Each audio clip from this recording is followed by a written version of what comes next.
यसै पनि भगवान् न्यायशास्त्रको चर्चा परिचर्चा गर्न प्रचार गर्न त आउनु भएको थिएन, भक्ति शास्त्रको प्रचार गर्न आउनुभएको थियो, भक्तिको चर्चा गर्न आउनुभएको थियो। न्यायशास्त्र लगेर बगाइदिनु भयो खोलामा, गङ्गामा। र महाप्रभुको पहिले महाप्रभु सन्यास लिनुहुन्छ। यो थाहा पाए पछाडि महाप्रभुको दाइले धेरै अगाडि नै सन्यास लिइसक्नु भएको थियो। अब महाप्रभुले निमाई पण्डितले पनि सन्यास लिनु होला यस्तो विचार गरेर विवाह गरिदिए। लक्ष्मी प्रियासँग विवाह भयो। जसै लक्ष्मी देवीले थाहा पाइन् कि स्वामी एक दिन मलाई छाडेर सन्यास आश्रम ग्रहण गर्नुहुन्छ, यो थाहा पाए पछाडि लक्ष्मी प्रियाले त्यो पीडा, विरह रूपी पीडाको सर्पद्वारा डसेर उहाँको मृत्यु भयो। तत्पश्चात फेरि विष्णुप्रियासँग विवाह भयो, तर विष्णुप्रियाजीका साथमा 1 वर्षभन्दा रहनु भएन। तत्पश्चात सन्यास लिनुभयो। 24 वर्षको अवस्थामा केशव भारती नाम गरेका सन्यासी महात्मासँग सन्यासको दीक्षा ग्रहण गर्नुभयो र काशी आदि तीर्थमा सन्यासीहरूलाई भक्ति मार्गमा लगाउन लाग्नुभयो। बिना पूर्ण वैराग्य कसैले सन्यास नभइकन, पूर्ण वैराग्य नभइकन व्यक्तिहरूले कुरा सुन्दैनन्, यस्तो विचार गरेर सन्यास ग्रहण गर्नुभयो। र यस पश्चात जीवनमा अनेक अलौकिक दिव्य लीलाहरू प्रदर्शित गर्नुभयो भगवान् चैतन्य महाप्रभुले। एकपटक अद्वैताचार्यलाई विश्वरूपको दर्शन गराउनुभयो। नित्यानन्द प्रभुलाई एकपटक शङ्ख, चक्र, गदा, पद्म, सारङ्ग, धनुष आदि लिएको स्वरूप प्रदर्शन गर्नुभयो। हातमा मुरली एवं हातमा शङ्ख आदि लिएको चतुर्भुजमा पनि दर्शन दिनुभयो।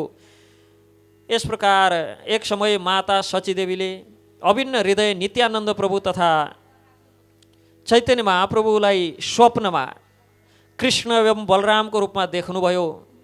र त्यो घटना दिउँसो बताउँदाखेरि भोजन गर्ने समयमा प्रत्यक्ष दिउँसो पनि कृष्ण एवं बलरामको रूपमा देख्नुभयो। एक समयको कुरा, भगवान् सानै हुनुहुन्थ्यो, 2-3 वर्षको बालक हुनुहुन्थ्यो।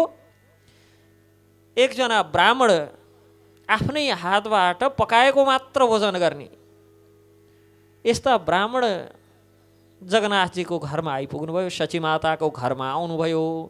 आएर आफै पकाएर भोजन ग्रहण गर्नुभन्दा अगाडि गोपालजीलाई गोपाल मन्त्रद्वारा आह्वान गरेर भोग निवेदन गरेर मात्र भोजन ग्रहण गर्नुहुन्थ्यो। जसै आँखा चिम्लेर पकाएको भोजनलाई भगवान् श्री गोपालजीलाई भोग निवेदन गर्न भनेर लाग्नुभयो। त्यही समयमा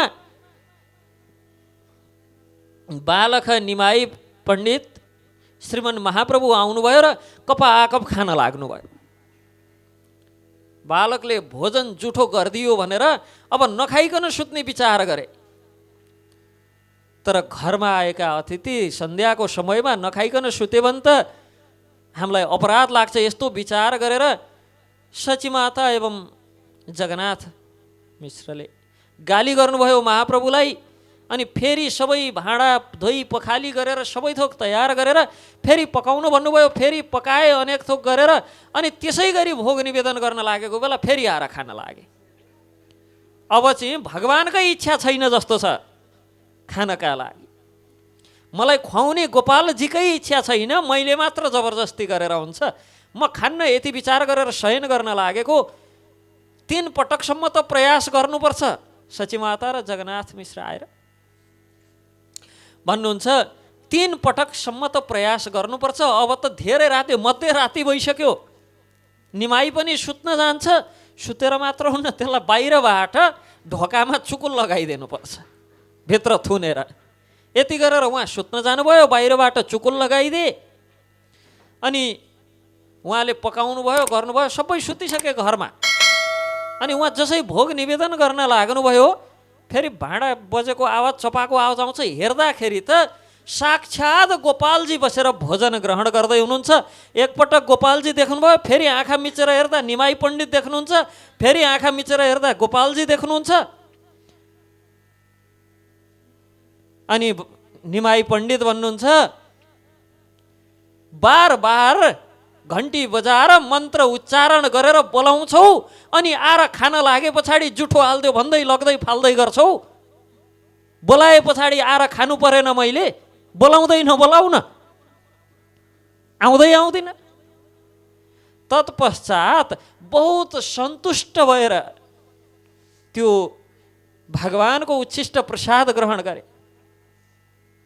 त्यो 3 दिन 4 दिन 3 दिन भन्दा ज्यादा एउटै गाउँमा पनि नबस्ने यतिभर महाप्रभुसँगको यो लीला पश्चात महाप्रभुले भन्नुभयो बाहिर हल्ला खल्ला गर्दै हिँड्ने होइन नि, अब कतै भन्ने होइन।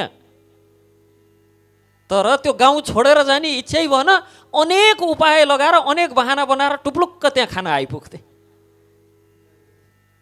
भगवानको दर्शन गर्ने।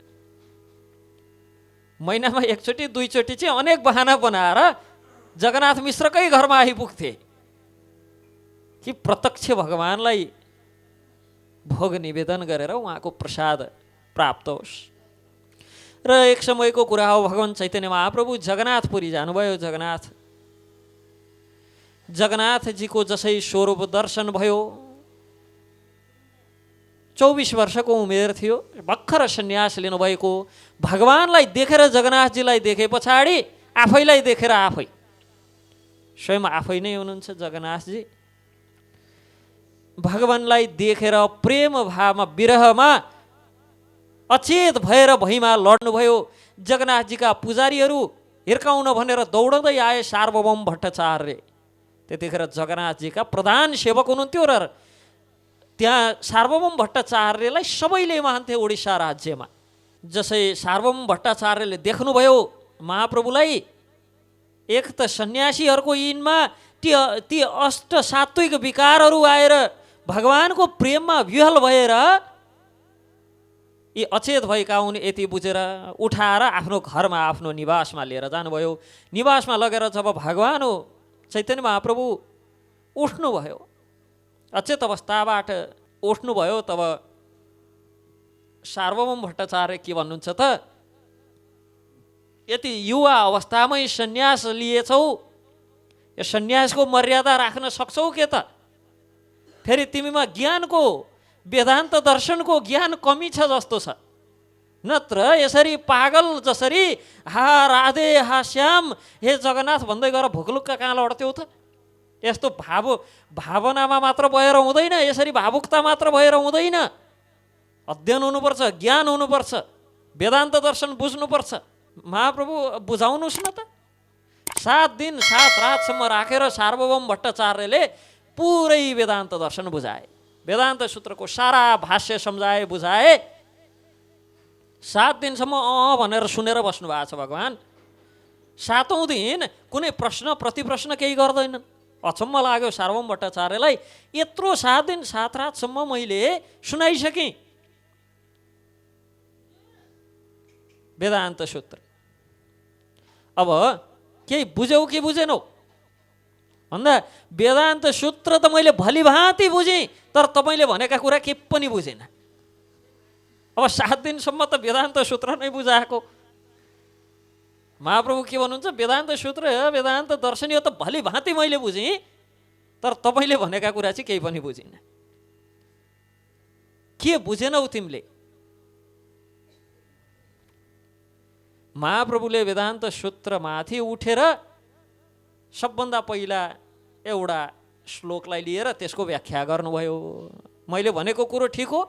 सार्वभौम भट्टाचार्य ठिक हो भन्नुहुन्छ। त्यस पछाडि आफैले गरेको व्याख्यालाई काटेर अर्को व्याख्या गर्नुभयो, त्यसको प्रतिवाद। यो चाहिँ ठिक हो नि भन्दा यो अहिले भनेको कुरो चाहिँ सही हो। गर्दै गर्दै एकै श्लोकमाथि 10औं व्याख्या दिए पछाडि सार्वभौम भट्टाचार्य जुरुक्क व्यासासनबाट उठेर घरभित्र छिर्नुभयो। अब उहाँलाई लाज पनि भयो। यत्रा शिष्यहरू थिए उहाँका, उडिसा राज्य पुरैले पुज्ने परम आराध्य जगन्नाथजीका निज सेवक, तिमीलाई केही थाहा छैन जस्तो छ, ज्ञान त तिमीमा फिटेकै छैन भनेर एउटा 24 वर्षको ठिटोलाई सुनाउन भनेर बसेको हो। एउटै श्लोकमाथि जुन चाहिँ जे भनौँ त्यही नै सही जस्तो लाग्छ। तत्पश्चात सार्वभौम भट्टाचार्य त्यो दिन रात्रिको समयमा जगन्नाथजीको प्रसाद बोकेर भगवान् चैतन्य महाप्रभु सार्वभौम भट्टाचार्यलाई भेट्न भनेर जानुभयो। भेट्न भनेर जानुभयो र सार्वभौम भट्टाचार्य शयन गरिराख्नु भएको थियो। रात्रिकै काल थियो, बिहान भइसकेको थिएन। उठ्नुभयो, महाप्रभुको आवाज सुने पछाडि महाप्रभुसँग हातमा श्री जगन्नाथजीको प्रसाद थियो। जगन्नाथजीको प्रसाद लगेर सार्वभौम भट्टाचार्यको हातमा राखिदिनु भयो। सार्वभौम भट्टाचार्य खाटैमा बसेर नुहाउनु धुवाउनु, मुख धुनु, दत्युन गर्नु, दाँत माझ्नु केही छैन, कपलक्क प्रसाद खानु हो। भगवान् सोध्नुहुन्छ, ए ब्रह्मकर्म भन्ने कुरो थाहा छ कि छैन? नियम ऐन केही लाग्छन् कि लाग्दैनन्? हातमा प्रसाद राख्दिन पाएको छैन, कपलक्क खाए भन्दा स्वयं जगन्नाथजीको प्रसाद मेरो हातमा आउँदाखेरि सारा नियम के का लागि? उनै भगवान श्रीहरिलाई, उनै जगन्नाथलाई प्राप्त गर्न होइन। उनको प्रसाद स्वयं हजुरको हातबाट पाउँदाखेरि स्वप्नमा भगवानको दर्शन भइसकेको थियो। स्वयं हजुरका हातबाट भगवत प्रसाद प्राप्त गरेपछि त साक्षात् भगवत प्राप्ति हो। यसका लागि म अब यो प्रसादलाई यहाँ राखेर नुहाउन जाउँ? भगवान् हजुर बस्दै गर्नुहोस्, मेरो सन्ध्यावन्दन बाँकी छ, नुहाउन बाँकी छ, हजुर बस्दै गर्नुहोस्, एकछिन मलाई पर्खनुहोस्, म नुहाएर सन्ध्यावन्दन सबै गरेर आउँछु हजुरसँग कुरा गर्न। जब सार्वभौम भट्टाचार्यको यो भक्ति भाव देख्नुभयो, महाप्रभुले षड्भुज स्वरूपमा सार्वभौम भट्टाचार्यलाई दर्शन दिनुभयो। दुई हातमा बम्सी बजाउँदै, एक हातमा तीर, एक हातमा धनुष, अनि एक हातमा कमण्डलु र एक हातमा डन्डा, सन्यास डन्डा बोकेको षड्भुज स्वरूपको दर्शन गराउनु भयो। धनुष र तीर बोकेको भगवान श्री रामचन्द्रको स्वरूप, बम्सी बजाउँदै भगवान श्रीकृष्णको स्वरूप एवं कमण्डलु र डन्डा धारण गर्नुभएको स्वयं सन्यासी भेषमा महाप्रभु स्वयंको स्वरूप यस प्रकार षड्भुज दर्शन गराउनु भयो। र भगवानले सन्यास लिनुभन्दा अगाडिकै कुरा हो, गुरुकुल चलाउनुहुन्थ्यो भगवानले, विद्यार्थीहरूलाई पढाउनुहुन्थ्यो। केशव काश्मीरी नाम गरेका दिग्विजयी पण्डित थिए र तिनै केशव काश्मीरी पछि गएर केशव काश्मीरी भट्टाचार्यको रूपमा वैष्णव सन्त भए। उनी केशव काश्मीरी जसका जिब्रोमा सरस्वतीको वास थियो, शास्त्रार्थमा कसैले हराउन नसक्ने, र नादियामा आए, सारा विश्व विजय गर्दै। त्यतिखेर नादियामा गौड देशमा बडो विद्वान 101 विद्वानहरू हुन्थे। कसैले भनिदियो गौड देशमा गएर त्यहाँका विद्वानहरूलाई, बङ्गालका विद्वानहरूलाई हराएर आयो भने तिम्रो विद्वताको यश कीर्ति संसारभर फैलिन्छ। केशव काश्मीरी बङ्गालतर्फ आए, त्यहाँ नादियामा रहेका सारा विद्वान पण्डितहरू त्यहाँबाट भागे। के सोचे त, यो निमाई पण्डित बहुत बाठो पल्टिन्छ चैतन्य महाप्रभुलाई, हामी सबै हिँड्दिउँ त्यहाँबाट शास्त्रार्थ उसैसँग गर्नुपर्छ। यदि निमाई पण्डितले नै हरायो भनेदेखि नादियाको बच्चासँग हारेर गयो केशव काश्मीरी भन्न पाइयो। यदि निमाई पण्डितलाई जिति नै हालेको खण्डमा बच्चालाई जितेर के फुर्ती लगाउँछ भन्न पाइयो। यस्तो विचार गरेर त्यतिखेरका विद्वानहरू भागिहाले। महाप्रभु पढाउँदै हुनुहुन्थ्यो त्यहाँ केशव काश्मीरी आइपुगेर प्रश्न गरे कि शास्त्रार्थको लागि आएको भन्दा देखाइदे कसैले निमाई पण्डित चैतन्य महाप्रभुको गुरुकुल। अनि आउँदा चैतन्य महाप्रभु त भर्खरको 12-15 वर्षको। केशव काश्मीरी आएर केशव काश्मीरीलाई देख्न साथ श्रीमन महाप्रभु दुई हात जोडेर, अहो दिग्विजयी पण्डित केशव काश्मीरी भनेको हजुर नै हुनुहुन्छ, हजुरबाट हजुरको काव्य रचनाको सम्बन्धमा हामीले सुनेका छौँ। धारा प्रवाह जुन हिसाबले हजुरले काव्य रचना गर्नुहुन्छ र वाचन गर्नुहुन्छ, त्यस्तो संसारमा अर्को दोस्रो कोही छैन हामीले सुनेअनुसार। यसकारण गङ्गाको किनारमा गङ्गातर्फ देखाएर भन्नुहुन्छ, गङ्गाको सम्बन्धमा, यिनको महात्म्य सम्बन्धमा काव्य सुनाउनुहोस् भन्दाखेरि धारा प्रवाह शतक 100 श्लोकमा गङ्गाको सम्बन्धमा गान गरेर सुनाए। त्यो सुनेर कस्तो छ त काव्य भन्दा भगवान् बडो सुन्दर बडो मधुर। हजुर जस्तो यसरी काव्य अरू कसैले रचना गर्न सक्दैन। तर हजुरले रचना गर्नुभएका 100वटै श्लोकमा प्रत्येक श्लोकमा 7-7वटा गल्ती छन्। केशव काश्मीरीलाई त अचम्म लाग्यो, मैले रचना गरेको काव्यमा गल्ती देखाउने यो बच्चोले भन्दा उहाँले यदि हजुरको स्वीकृति भयो भने म कहाँ कहाँ गल्ती छन् बताइदिन्छु भनेर त्यो काव्य जस्ताको त्यस्तै दोहोऱ्याएर कहाँ कहाँ के कुरा गल्ती छ भनेर भनिदिनु भयो। त्यो सुने पछाडि केशव काश्मीरी त बडो आश्चर्यचकित हुनुभयो कि मैले के भने मलाई नै याद छैन। यसलाई एक त अक्षर छ सबै थोक याद छ र कहाँ कहाँ गल्ती भयो पनि याद छ। लज्जित भएर त्यहाँबाट फर्काउनु भयो र आफ्नो कुटीमा गएर अनसन व्रत बस्नुभयो। अब कि जबसम्म स्वयं सरस्वती आएर किन यस्तो भयो बताउनुहुन्न, सरस्वतीले मलाई किन छाड्नुभयो, मेरो परित्याग किन गर्नुभयो भन्नुहुन्न, तबसम्म म अब यहाँबाट उठ्दैन भनेर बसेकै बेला निधाए। त्यही निधाएपछि स्वप्नमा वाग्देवी सरस्वतीको दर्शन भयो र वाग्देवी सरस्वती भन्नुहुन्छ उहाँ त जोसँग शास्त्रार्थ गर्न भनेर गयो केशव काश्मीरी, उहाँ मेरा पति हुनुहुन्छ, स्वामी हुनुहुन्छ। स्वामीका अगाडि म उहाँको शिरमा तिम्रो जिब्रोमा कसरी बस्न सक्छु, म त तिम्रो जिब्रोबाट उहाँको चरणमा गएर सेवा गर्न लागि। यसकारण स्वयं भगवान हुनुहुन्छ, उहाँ अखिल ब्रह्माण्ड विश्व नायक हुनुहुन्छ, परम आराध्य भगवान स्वयं हुनुहुन्छ। त्यसकारण तिम्रो ऐश्वर्य र मेरो सामर्थ्य उहाँको अगाडि काम लाग्यो। यस प्रकार सरस्वतीबाट सुने पछाडि केशव काश्मीरी सन्तुष्ट भए। भोलिपल्ट गएर भगवान श्रीमन महाप्रभुसँग माफी मागेर तत्पश्चात केशव काश्मीरी भट्टाचार्यको रूपमा परम वैष्णवका रूपमा प्रख्यात भए। तत्पश्चात भगवानले सङ्कीर्तन अभियान सुरु गर्नुभएको थियो। रात्रिको समयमा सारा सुपार्षदहरू आफ्ना पार्षदहरूलाई जम्मा गरेर हरिनाम सङ्कीर्तनको यज्ञ अनुष्ठान गर्नुहुन्थ्यो। प्रत्येक दिन मृदङ्ग करताल आदि बजाएर धुमधामसँग श्रीवास पण्डितको घरमा श्रीवास आँगनमा कीर्तन हुने गर्दथ्यो।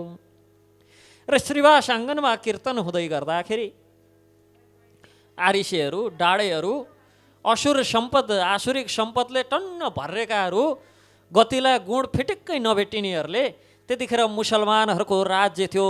चाँदकाजी नाम गरेको त्यहाँको शासक थियो। चाँदकाजीलाई गएर भने कम्प्लेन गरे कि यसले रातभरि कीर्तन गरेर वरिपरि कसैलाई सुत्न पनि दिन्न, पागलहरूको एउटा झुन्ड छ, त्यो पागलहरूको झुन्डले रातभर हरे कृष्ण कृष्ण कृष्ण हरे हरे, हरे राम राम राम हरे हरे रातभर कीर्तन गरेर सुत्न दिन्नन्। के गर्छन् तत्पश्चात चाँदकाजीले आएर श्रीमन महाप्रभु नभएको बेलामा आएर एउटा मृदङ्ग तोडेर फुटाएर सबैलाई धम्की दिएर गयो, अब उपरान्त तिमीहरूले यसरी कीर्तन गर्यौ भने सबैलाई लगेर कारागृहमा बन्दी बनाउँछु, तिमीहरू चाहिँ कारबाहीको भागीदार हुनुपर्छ, कोराले हान्छु, अनेक थोक भनेर गयो। जब महाप्रभु साँझमा कीर्तन गर्न भनेर आउनुभयो, देख्नुहुन्छ सबै बडो दुखी भएर बसेका छन्, मृदङ्ग तोडफोड छ। के भयो भन्दा चाँदकाजीले यस्तो गर्यो। विश्वको इतिहासमै पहिलो मसाल जुलुस निकाल्नुभयो भगवानले। सारा भक्तहरूलाई जम्मा गरेर करताल मृदङ्ग आदि बजाउँदै सारा वैष्णवहरूलाई लिएर जानुभयो चाँदकाजीको निवासमा। चाँदकाजीले परैबाट देख्छ यति गडगडाहट आवाजसहित कीर्तन हुँदै भक्तहरू आएका छन्, सबका हातमा मसाल छन्। सबका हातमा मसाल लिएर हामीले पनि वास्तवमा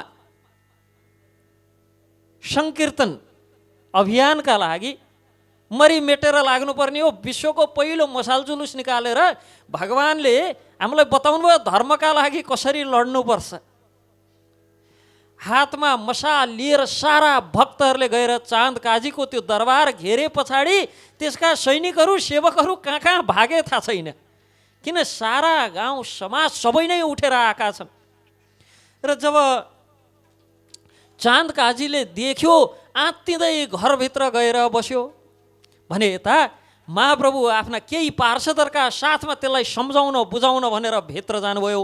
जाँदा त आत्तिँदै आफै आएर के कामले पधार्नुभयो, के का लागि, यी सबैलाई फिर्ता पठाउनुहोस्। महाप्रभु त्यसलाई हुत्याएर त्यसको आसन माथि राखेर त्यसको छातीमा चढेर त्यसलाई धम्की दिनुहुन्छ कि अब उपरान्त तैँले सङ्कीर्तनलाई रोक्ने दुष्प्रयास गरिस् भने तेरो छाती फोडिदिन्छु।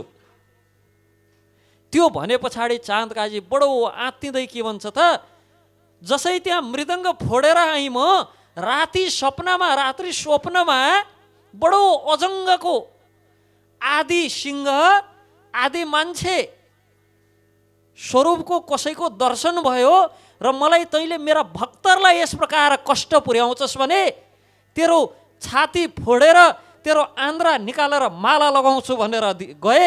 मेरो स्वप्न टुट्यो र म बिउजँदाखेरि ल हेर्नुहोस् त छातीभरि नङका डाम छ, छातीमा त बाघले चिथारेका जस्ता नङको डाम देखायो। कि रात्रि स्वप्नमा भगवान नरसिंहदेवले आएर अब यसै गरी भक्तहरूलाई दुःख दिइस् भने तँलाई पनि हिरण्यकश्यपु जस्तै गरी तेरो पनि आन्द्राको माला लगाउँछु। चाँद काजी तत्पश्चात भक्त भयो। अहिले पनि चाँद काजीका सन्तानहरूद्वारा लिखित वैष्णव ग्रन्थहरू पढ्न पाइन्छ, देख्न पाइन्छ कि चाँद काजी तत्पश्चात चाँद काजीको राज्यमा भगवानको भजनमा डिस्टर्ब गर्नेहरूलाई कारबाही हुन लाग्यो। यस प्रकार भगवानले अनेक लीलाहरू गर्नुभयो। जगाई र मदाई नाम गरेका दुईटा पुरा आसुरी सम्पदबाट भरिएका व्यक्तिहरू थिए, दाजुभाइ।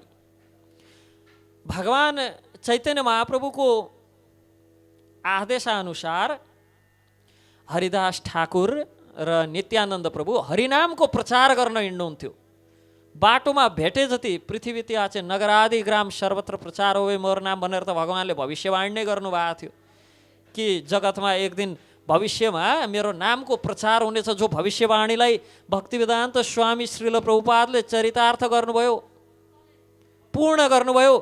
70 वर्षको वृद्ध उमेरमा अमेरिका गएर 10 वर्षको बिचमा 70 देखि 80 वर्षको बिचमा 14 पटक सारा विश्व घुमेर 108वटा त मन्दिर बनाउनु भयो।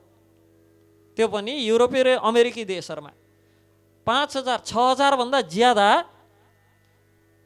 अमेरिकी युरोपी लगायतका व्यक्तिहरूलाई वैष्णव बनाउनु भयो। नित्यानन्द प्रभु एवं हरिदास ठाकुरलाई हरिनामको प्रचार गर्न पठाउनुहुन्थ्यो। जसलाई भेट्यो, जहाँ जहाँ भेट्यो ती सबैलाई कृष्ण उपदेश गर्नुहुन्थ्यो। यार देख्यो तारेको कृष्ण उपदेश। जहाँ जसलाई जुन अवस्थामा भेटे पनि भगवानको नामको उपदेश गर्नुपर्छ। यस प्रकार हरिनामको उपदेश गर्न महाप्रभुको आदेशमा नित्यानन्द र हरिदास ठाकुर जानुहुन्थ्यो। यसरी नामको उपदेश गर्दै हिँड्दाखेरि के भयो त, एक समय ती जगाई र मदाई तिनलाई फेरि गतिला कुरा सुन्नै नहुने, साधु सन्त हिँडेको देखे भनेदेखि ढुङ्गा मुढा हान्थे, बाटोमा पिसाब फेर्दिने, त्यो बाटो नहिँडौन् भनेर हिँडिहाल्यो भने ढुङ्गा मुढा गर्ने, त्यो मदिरा पानबाट सधैँ एकदम नसामा रहने। अनि त्यस्ता जगाई मदाईलाई देखेर हरिदास ठाकुर र नित्यानन्द तिनलाई हरिनामको प्रचार गर्न जानुभयो, तिनलाई हरिनामको महत्त्व सुनाउन जानुभयो, हरिनामको सम्बन्धमा बताउन जानुभयो। तस समयमा हरिदास रोक्न खोज्दै हुनुहुन्छ, नजाउँ नजाउँ, यिनीहरूको बारेमा मैले सुनेको छु, यिनीहरूले सन्त पुरुषहरूलाई देख्नै हुन्न रे। नित्यानन्द प्रभु होइन, उद्धार गर्ने नै यस्तैको त हो नि, यिनको उद्धार गर्न जानुपर्छ। दुईजना जानुभयो जगाई र मदाई। हरे कृष्ण भन यस प्रकार भन्दाखेरि बडो दुष्कार्यमा फसेका एउटा फुटेको माटोको भाँडो उठाएर ड्याम्मै नित्यानन्द प्रभुलाई हिर्काइदियो।